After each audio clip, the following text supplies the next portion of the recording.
Sedih, tidak bisa berkata-kata, tak tahu harus bilang apa. Indonesia jengkal lagi untuk menjadi tuan rumah Piala Dunia U20, tapi semua buyar di menit-menit, di detik-detik akhir menjelang penyelenggaraan. 100 tahun lagi masih belum tentu Indonesia tampil di Piala Dunia.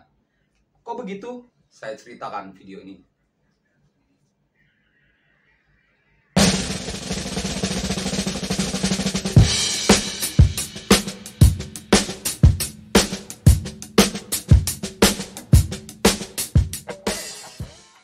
Halo teman-teman, jumpa lagi dengan saya Depri Saipullah. Kita semua udah tahu berita yang pahit bagi kita semua warga masyarakat Indonesia soal kegagalan Indonesia menjadi tuan rumah Piala Dunia U20. Padahal tinggal sejengkal lagi Indonesia menjadi tuan rumah. FIFA udah menyiapkan segalanya. FIFA udah memaklumi semuanya. Memang sempat kita dikhawatirkan dengan tragedi Kanjuruhan, tapi saat itu FIFA masih mengerti. Sampai Maret ini menjelang drawing, FIFA sebenarnya masih mengerti, tapi semua itu buyar saat dua kepala daerah, yaitu Gubernur Bali Iwayan Koster dan Gubernur Jawa Tengah Ganjar Pranowo menolak kehadiran Israel di Indonesia. Ini jadi pertimbangan, terutama Bali yang akan menjadi tempat drawing. Ini menjadi pertimbangan, salah satu penyebab FIFA mencoret Indonesia dari tuan rumah Piala Dunia U20. Sejengkal lagi. Dan kita sekarang tidak tahu kapan lagi Indonesia bisa main di Piala Dunia. Saya menyebut 100 tahun lagi masih belum tentu bisa. Mengapa? Karena sepak bola adalah perjuangan yang panjang. Saat ini sepak bola Indonesia sedang lengkap gitu. Kita punya pelatih bagus, Sintayong, pelatih kelas dunia. Pemain-pemain pun sudah menyerap permainan gaya sepak bola modern. Ya memang kalau dilihat kemungkinan prestasi di Piala Dunia nanti ya berat. Karena walaupun ditargetkan juara grup, tapi memang berat. Tapi dengan pengalaman main di Piala Dunia, maka kedepannya anak-anak kita, pemain-pemain muda Indonesia akan terus termotivasi untuk tampil lebih baik. Sekarang, selain pembatalan seperti yang disampaikan oleh FIFA lewat keterangan mereka, ada potensi sanksi untuk Indonesia. Ini yang agak seram buat saya. Apa sanksinya? Ini kita masih menunggu. Kalau lihat postingan Ketua Umum PSSI yang memposting warna hitam di akun media sosial dia, Pak Erick Thohir, saya juga agak takut. Tapi saya berharap begini, belum lama ini kejadian seperti ini pernah terjadi di Copa America 2021. Saat itu Copa America yang digelar Juli, harusnya memang tahun 2020, tapi karena ada COVID, mundur 2021.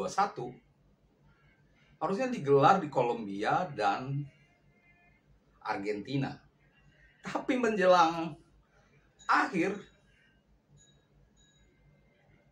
CONMEBOL atau Konfederasi Sepak Bola Amerika Selatan, Amerika Latin, memindahkannya ke Brazil. Pertama, di Kolombia ada keributan ya, anti pemerintah. Sedangkan di Argentina saat itu ada angka COVID sangat melonjak, dan maka itu dipindahkan ke Brazil. Tapi Copa America berlangsung lancar dan Argentina menjadi juara di Copa America 2021 yang menjadi trofi besar Lionel Messi bersama Argentina, dan tahun berikutnya dia meraih Piala Dunia 2022. Dan saat itu apakah ada sanksi? Tidak. Dan yang saya heran di kasus Indonesia ini, peran Konfederasi Sepak Bola Asia tidak ada. Ini tidak ada pembelaan sama sekali. Saya browsing di berita apapun, nggak ada. Jadi memang berjalan sendiri. Entah mengapa, apa memang sejak awal tidak didukung, apa gimana, kita tidak tahu. Tapi setidaknya saya mencatat ada 3 penyebab mengapa kita gagal menjadi tuan rumah Piala Dunia U20. Pertama, ya kurang kompak ya, antara pemerintah dan stafnya dan gubernur tidak kompak. Memang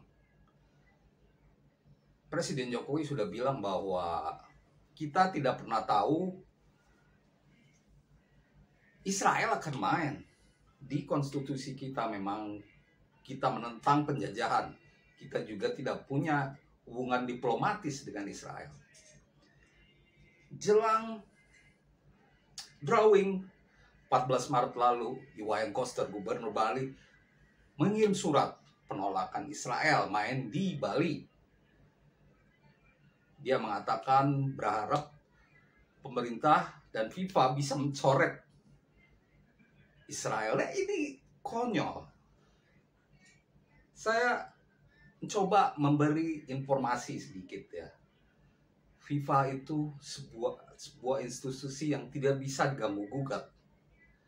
Memang saya sepakat kalau ada dualisme atau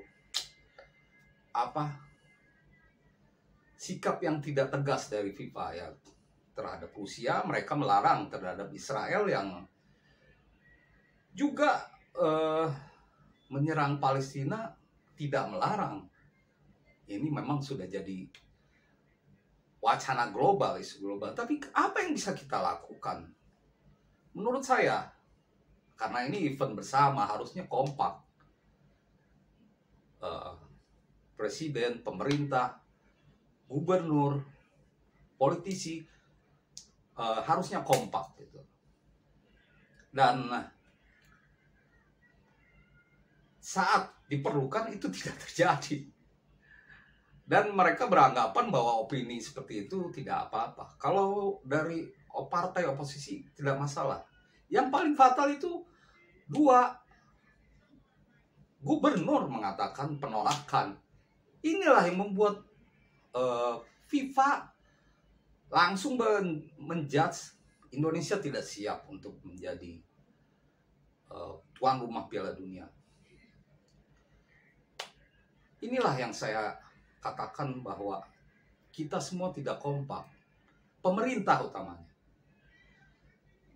Boleh berbeda pendapat, tapi utamanya tuan rumah ini harusnya menyatakan kesiapannya apapun yang terjadi gitu.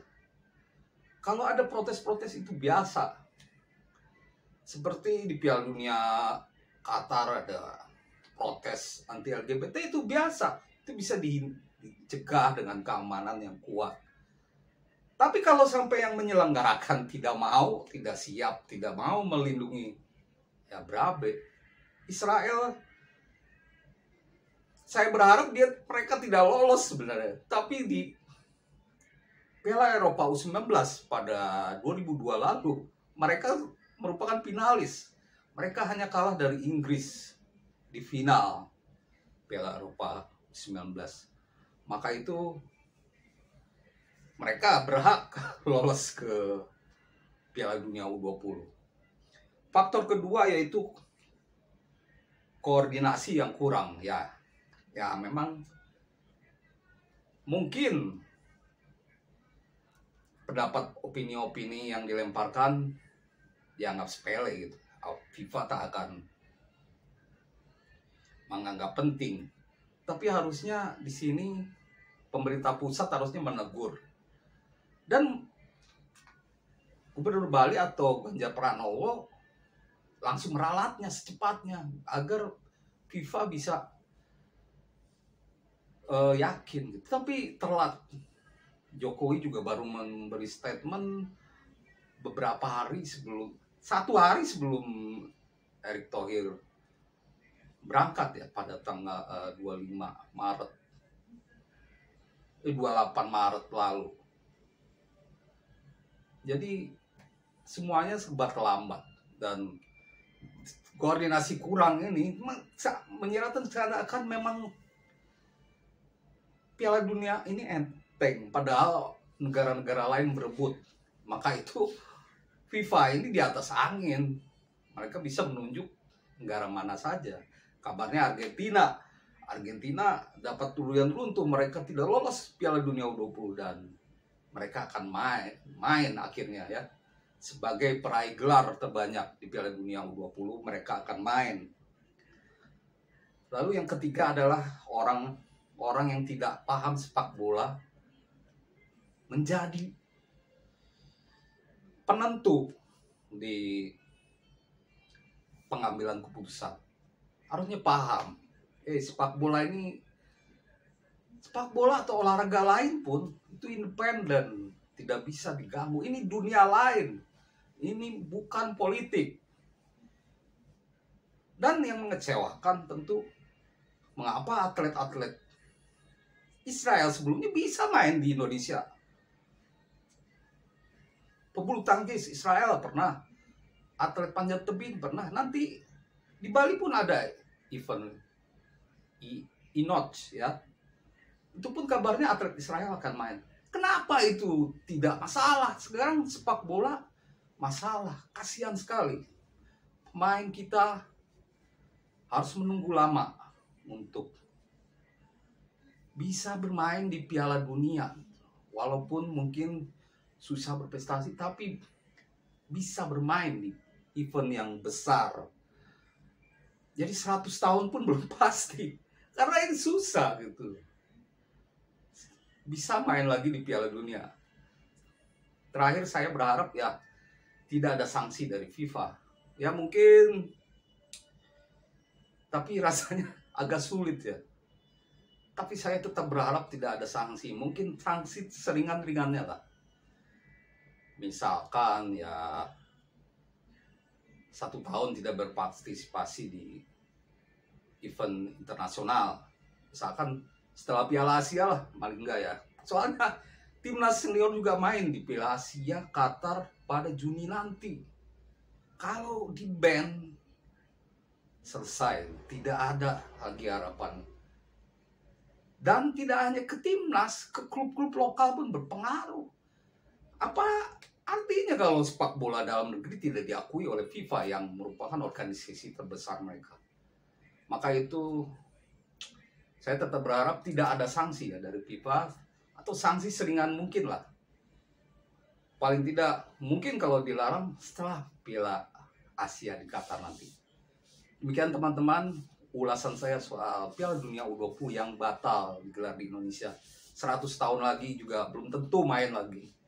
Sangat disayangkan, tapi ini sudah terjadi dan ini harus jadi pelajaran buat kita semua bahwa harus dibedakan olahraga dengan politik. Terima kasih dan salam olahraga. Apa menit?